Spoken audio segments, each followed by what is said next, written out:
So good morning or evening or afternoon to everybody, and thank you so much for joining us for this session. As you see, my name is Melissa Davis and I'm in Perth at Edith Cowan University in Western Australia. It's my pleasure to be the host of the session and to welcome in particular Stacey McKinnon and Beth Archer-Coon, who are going to be presenting on trust is key in inquiry-based learning. I'm really looking forward to your presentation. So thank you, Stacey and Beth. Thank you for having us.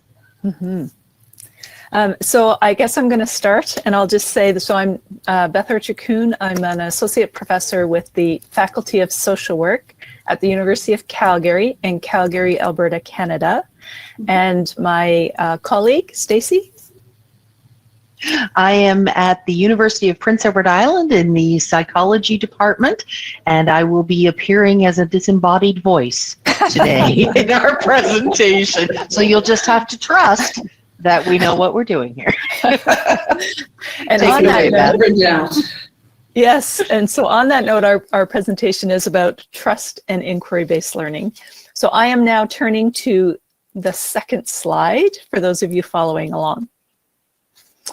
Okay, so the second slide says why we research IBL in higher education.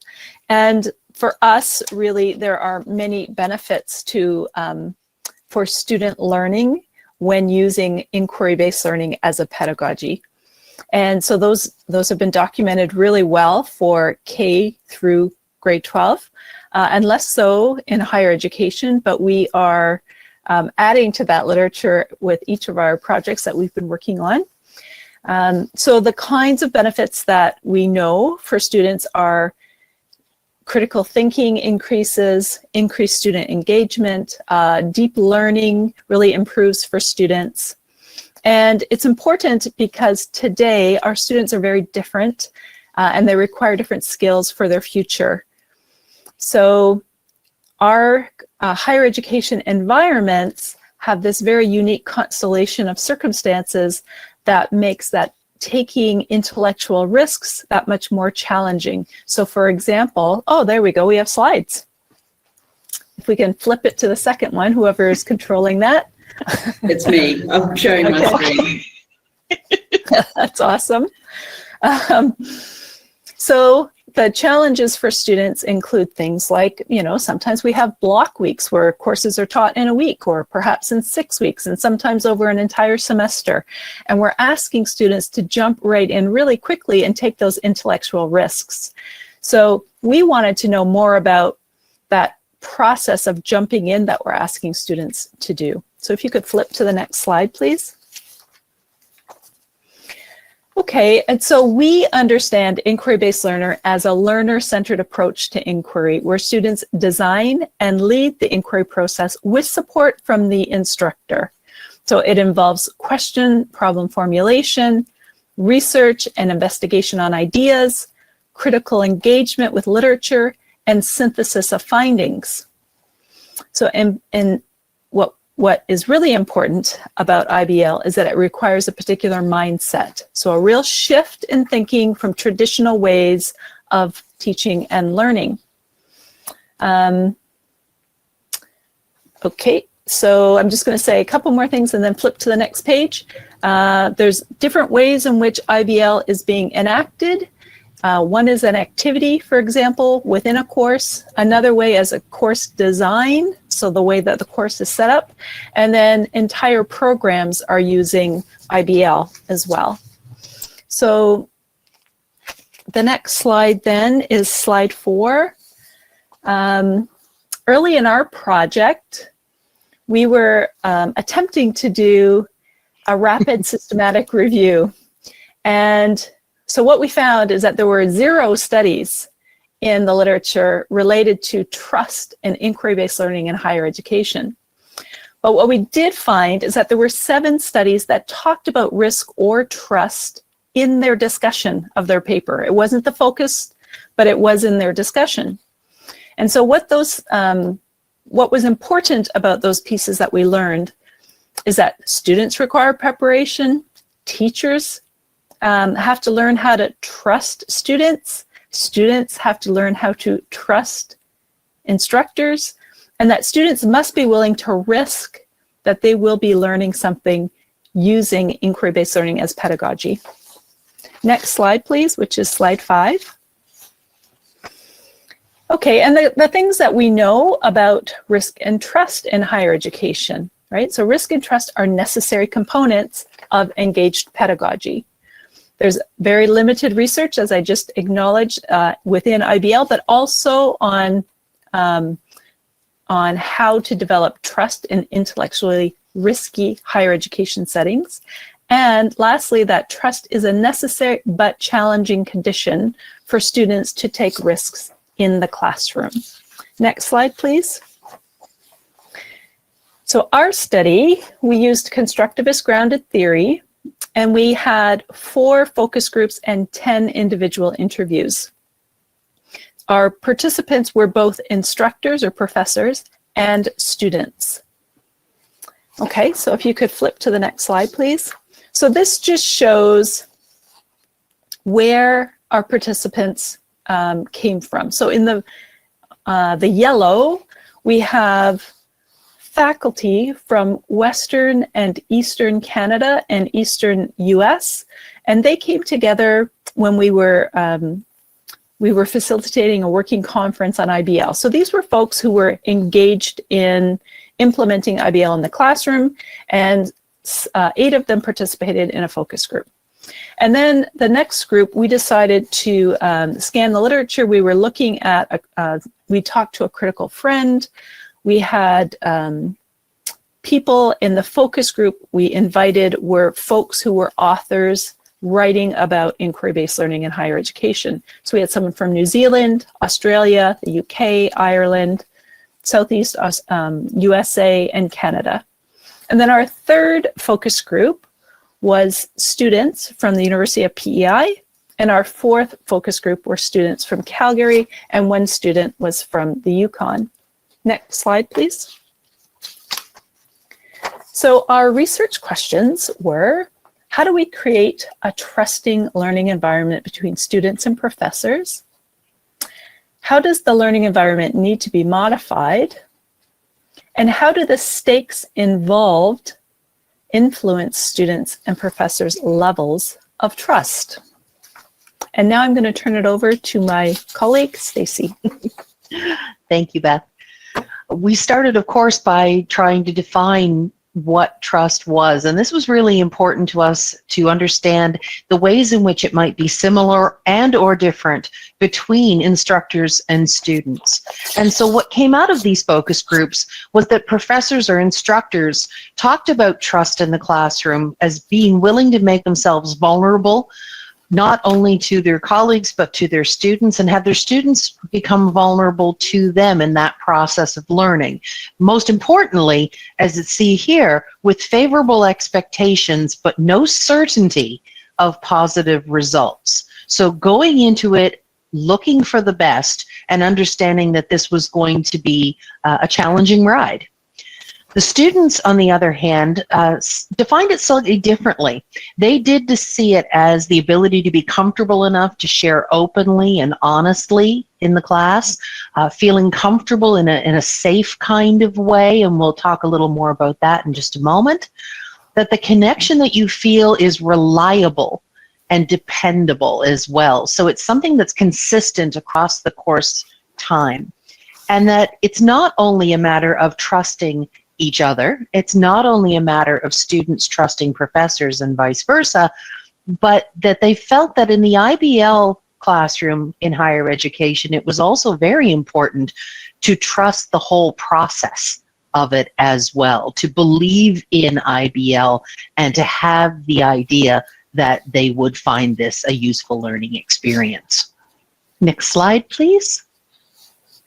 Some of the things that they said in particular about this issue of trust, being vulnerable to one another in the process of learning with favorable expectations, taking the time to get to know the whole person or whole people that your students are, and creating an environment where they can also learn about the whole person that I am as an instructor. Lots of talk about vulnerability. When you risk, you put yourself in a vulnerable position. vulnerable to being open to criticism, vulnerable to getting it wrong. And that the instructor, not only the students, but the instructor has shown vulnerability, increases trust as well, sharing their experience so the student then feels comfortable to risk and thereby increase or create the trust. Next slide, please. In the end, after many, many slips of paper and lots of Scotch tape on the walls and being told by facilities we had to take it down, we came up with 4 key components to the development of trust out of these focus groups and interviews. These were issues of power, ownership of the learning, modeling of being and becoming curious, and this idea of being human. I'd like to break those down a little more for you on the next slide.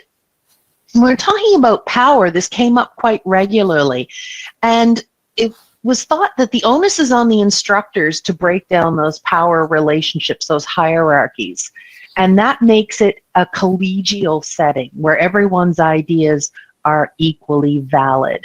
So this idea of power dynamics playing an important role was very challenging. Professors initially talked about it as though it was something we share, but the students actually came back and said, no, it's not shared. It may be more evenly distributed, but at the end of the day, the professor still holds your grade in their hand.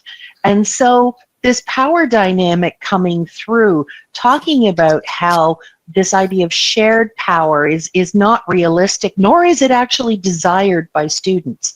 They weren't interested in a 50-50 sharing of power. They still wanted the authority figure there to handle all the stuff, but they did want to have their ideas considered and respected in the classroom learning environment. Next slide, please. Another key issue that came up within this idea of power was actually between the students too, on looking at fostering collaboration instead of competition. So I love this particular quote you see here in gray. Trust is just kind of the rope you wrap yourself with as you jump into a deep, dark hole. Without that, students aren't able to go as deep in their own learning because they don't have people who are going to hold the rope for them when they jump in. And this was talked about in terms of the professor holding the rope, certainly, but even more importantly, they saw each other as being at the end of that rope as well. So that when you jumped into the unknown, then you knew that you had people there that you could count on to pull you back if things got ugly, but also to be able to support you on your way through, whether you're rappelling quickly or you're going down at a slower rate. Then others were going to be there to hang on to you so you weren't going to be dangling out there on your own. And interestingly, the discussion of this idea of I will have your back came out. The idea that when students believe that when you take this risk, that instructor is going to ensure and do everything that they can to ensure that good learning comes out of this experience. It may not be smooth learning. There may be bumps in the road, but at the end of the day, you're going to be fine. You're going to have learned. And if you've put the effort into it, you will have done well, was what students wanted to hear to be able to relax into IBL and higher education. Stacy, I think we're running behind on time a bit. If you want to move through the next one a little more quickly. You got it. Next slide, please. This became stage 1 of our model, as you can see here, where you create an environment of negotiated mutuality between the professor and the students, explicitly shared power and responsibility, focus on collaboration and not competition. Next slide, please. This idea of safer spaces then came up, and this came from a student who was themselves transgender, who said, you know, you can't create a safe space for me, but you can create a safer space for me. And that was the true of many of our students as well. They talked about having faith in the process, for example. Respect came out time and time again, openness to hearing other people's ideas, and respect for diversity, whether you were a faculty member or a student. So safer spaces was key. Next slide. Time also came into play. That developing trust takes time. Now, time could be full immersion very quickly, 24 hours a day. Time could be over the course of weeks or a term. It was quite relative, but time mattered, contact mattered, interaction mattered as well. Next slide, please. And the whole person idea came into play as well. You can be okay to be yourself and make mistakes and say things that you might be embarrassed about in another kind of space.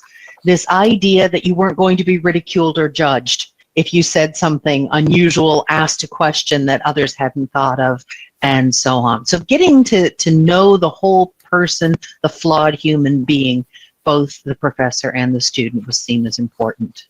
Next slide. Okay, this is me. Oh, sorry. Oh, is it? I think it was me jumping back in. Oh, off you go. Sorry about that. So this no is problem. The third, yep, this is the third piece of our model, and it comes when the transformative learning has started to occur for students, and they're now internalizing their learning and applying their mindset shift. So for this particular theme is category related to this theme are mistakes as learning opportunities. So I'm just going to read one from an instructor, which is the middle one. I let myself be vulnerable and that I'm okay to be wrong. I am only one lens to see the world. I never present myself as an expert of anything. I am one funnel. And then the student, that we are all learners together, and we are going to learn through this process. Next one, please. Another category related to this theme is ownership and valuing learning. So I'm gonna just jump to the center one here. That was an instructor comment, which is the biggest challenge in the end is being once we put people into IBL and they are transformed now, we are having other faculty complain that the students are far too disruptive. They ask questions, they're interested in the subject matter, and don't want to just listen to what's being told of them. Next slide, please. It's a good problem to have. Right? It is a good problem. So, okay, so this one is just showing us that those are the particular, I want you to skip to the next one just because we're short on time. Okay, so here we have the three themes all together, and you can see each of the categories that formed those themes. And what we want to just highlight here is at the top, that in that first phase of things happening, that's really the relationship between the instructor, professor, and student. And as it moves to the second phase, the students and professors are important, but also the student and student relationship when you're looking at that community building. And by the third phase, the students are really much more reliant on self and feeling a lot more confident as that, they're really feeling that mind shift. And they're also having those learning transfers during that transformative process. Next slide. And this is back to me, isn't it? One of the things we really want to bring forward here is that IBL in the higher education classroom is really an IBL project for the professor or instructor. So one of the things we want to make sure that people are doing is asking instead of assuming when it comes to what their students need, want, or how they perceive these kinds of classroom environments. Exploring and understanding cultural differences being very important, and defining culture more broadly, that it isn't simply a matter of ethnicity, but it can be sexual orientation, it can be gender orientations, it can be the rural versus urban perspective, and so on. So one of the things that we've done in one of our classes is it started a myself as an inquirer paper at the very beginning of term that basically says, tell me your history with inquiry, with asking questions. Did you come from a family where children were seen and not heard? Or are you from a cultural group where speaking or asking questions is considered taboo? This helps with ensuring that all students' voices can be heard, because oftentimes those who've come from a background where questioning has been discouraged aren't comfortable asking when they're actually in the classroom. So knowing ahead of time that a student has these challenges helps us to balance challenging them to engage in inquiry with creating a level of comfort that will allow them to do so.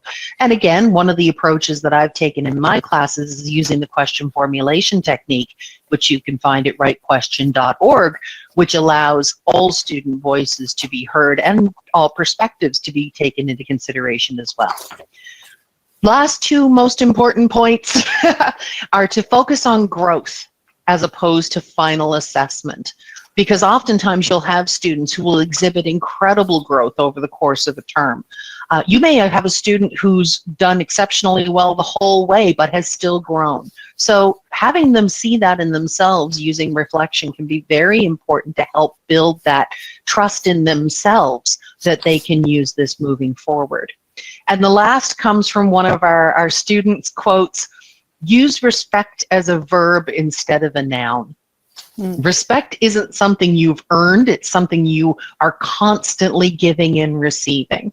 So making sure that in that classroom, we're constantly reflecting on that level of respect and exhibiting it ourselves and expecting it from others will increase that trust in our IBL classrooms. Next slide, please. What else would you like to know about trust in IBL? In the next 2 minutes, we have Yes. 2 minutes left. I need to moderate another session that starts at, in 2 minutes. So I probably don't have 2 minutes. I'm very, very sorry. No worries at all. To finish up with the other, I don't have to close this session. I can just... well, if we could draw your attention to the final slide, you can see our contact information there, both of our emails, the link to our joint lab online, the Curiosity and Inquiry Lab, and also the paper that we've recently published that has more details on this model as well, if you'd like, and you are more than welcome to contact either or both of us if you'd like to talk further about trust in IBL. Thank you, Melissa. Stacey and Beth, I really appreciated your presentation. I don't use IBL, but there were so many ideas in there for me personally to take away. So thank you very, very much. Thank you everyone for attending. Please do be in touch with Stacey and Beth if you've got some more questions. And please spread the word. The rest of the conference. Or have a lovely sleep, those of you who are about to turn in for the night. And keep your eye out. Our book is coming out in the new year. Yes. Oh, we will. Congratulations. Reigniting Curiosity and Inquiry. Wonderful. Well, congratulations and best wishes with that. Thank you Thank you so much.